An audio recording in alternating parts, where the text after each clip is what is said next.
Hello guys, welcome back to my channel simple way of teaching. तो हम कर रहे थे chapter number 2 accounting terminology concept and standard. अब तक हमने किया अकाउंटिंग टर्मिनोलॉजी के बारे में, तो अब हम करेंगे अकाउंटिंग कंसेप्ट के बारे में। सबसे पहले करेंगे हम accounting principles. What is accounting principle?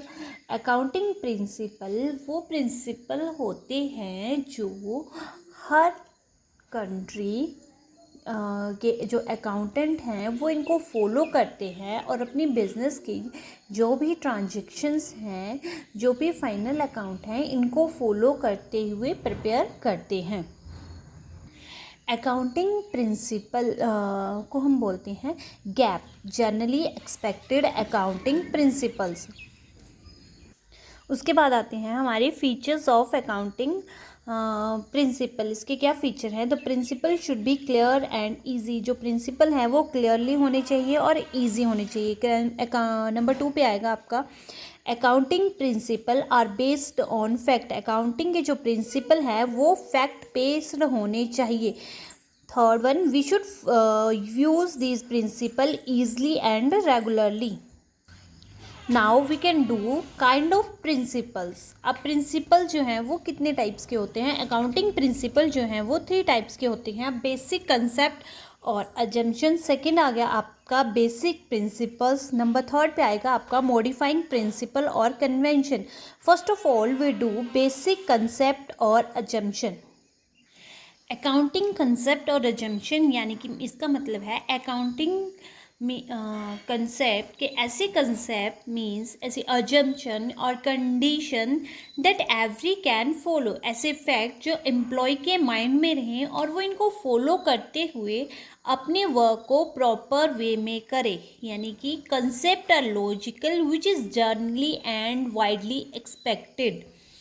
इसका फर्स्ट आएगा इसमें point accounting period assumption. Accounting period assumption यानी कि जो भी हम बिजनेस करते हैं वो हम लॉन्ग टर्म पीरियड के लिए ही करते हैं। ये नहीं है कि हम बिज़नेस सिर्फ 6 मंथ के लिए कर रहे हैं या 1 ईयर के लिए कर रहे हैं। हम जो बिज़नेस स्टार्ट करते हैं हम उसको एक लॉन्ग टर्म के लिए करते हैं।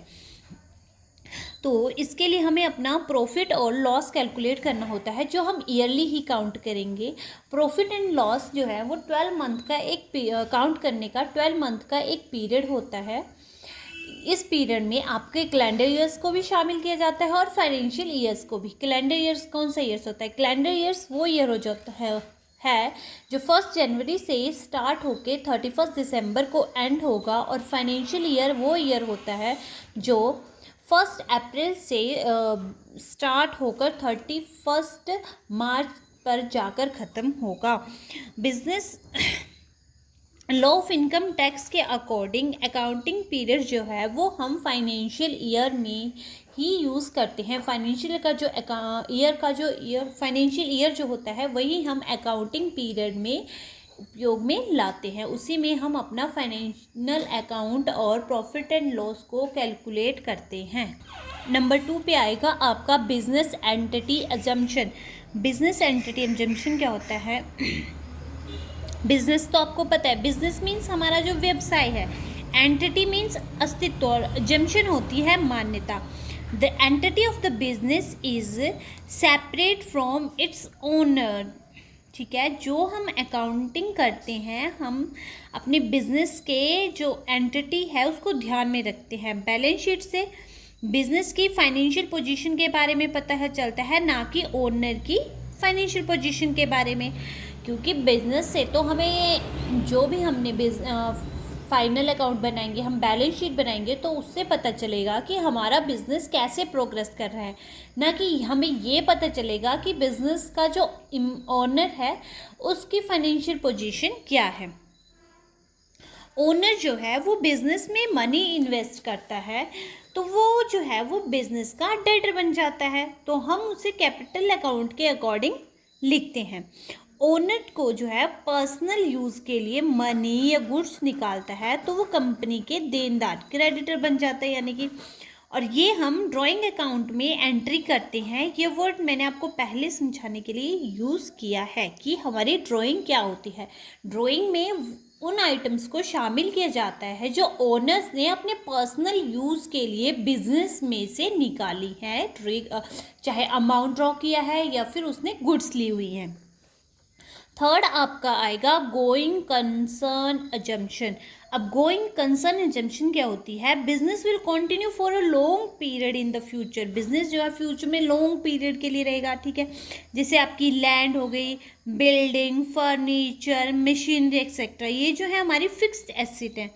इनको जब परचेज करते हैं तो हम बैलेंस शीट में मार्केट वैल्यू में ना शो करके इनकी जो कॉस्ट वैल्यू में से डेप्रिसिएशन होती है उसको लेस करते हैं हमेशा और शो करते हैं। अब डेप्रिसिएशन आपके लिए एक नया वर्ड है। डेप्रिसिएशन क्या होता है? मान लो आपके मशीनरी है, आप अपनी मशीनरी का बिजनेस में यूज़ करते हो, तो डे बाय डे जो है वो मशीनरी का यूज़ करने से उसकी लाइफ जो है वो कम होती रहती है।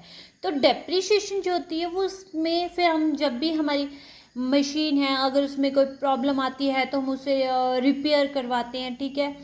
तो उसका जो खर्चा है या फिर उससे जो उसकी वैल्यू कम हो रही है, अब 10,000 की आपने मशीन खरीदी थी, फिर ये लॉन्ग टाइम के बाद जो मशीन में कुछ प्रॉब्लम देना शुरू हो जाती है, ठीक है, तो फिर हम उसको रिपेयर करते हैं, तो वो जो है वो आएगी आपकी डेप्रिसिएशन। उस राशि को हम बोलेंगे डेप्रिसिएशन, यानी कि मशीन का यूज़ करने से आपकी उस मशीन की वैल्यू जो है वो लाइफ जो है वो कम होती जा रही है।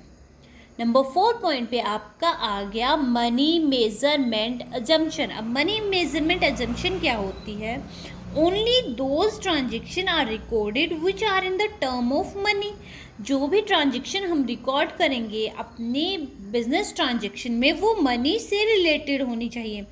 इसमें जैसे कोई बिजनेस है, आपका इलेक्ट्रॉनिक का बिजनेस है, ठीक है, मनी मेजरमेंट कंसेप्ट में बता रही हूँ। आपका इलेक्ट्रॉनिक का बिजनेस है, इलेक्ट्रॉनिक बिजनेस, आपने अपने बिजनेस में आपके पास टीवी है 25, रेफ्रिजरेटर हैं आपके पास, रेफ्रिजरेटर आपके पास 10 है, वॉशिंग मशीन जो है आपके पास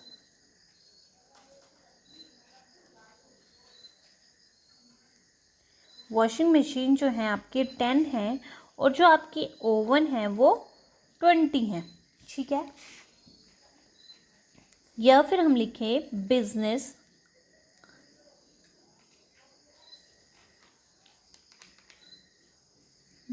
स्टार्ट विथ ₹5 लाख, ठीक है।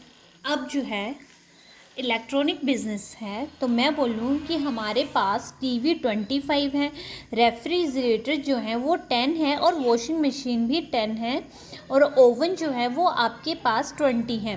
तो इसको जो है हम बिजनेस में इंक्लूड नहीं करेंगे बिकॉज़ ये मनी में नहीं है, लेकिन हम ये बोलेंगे कि जो इलेक्ट्रॉनिक बिजनेस है हमने वो स्टार्ट किया विद ₹5 लाख, तो इसको हम मनी ट्रांजैक्शन होने के कारण हम इसकी बिजनेस ट्रांजैक्शन करेंगे। सेकंड प्रिंसिपल है हमारा बेसिक अकाउंटिंग प्रिंसिपल, जो हम नेक्स्ट वीडियो में करेंगे, और उसके बाद हमारा थर्ड वन प्रिंसिपल बच जाएगा इसमें करने के लिए, ठीक है।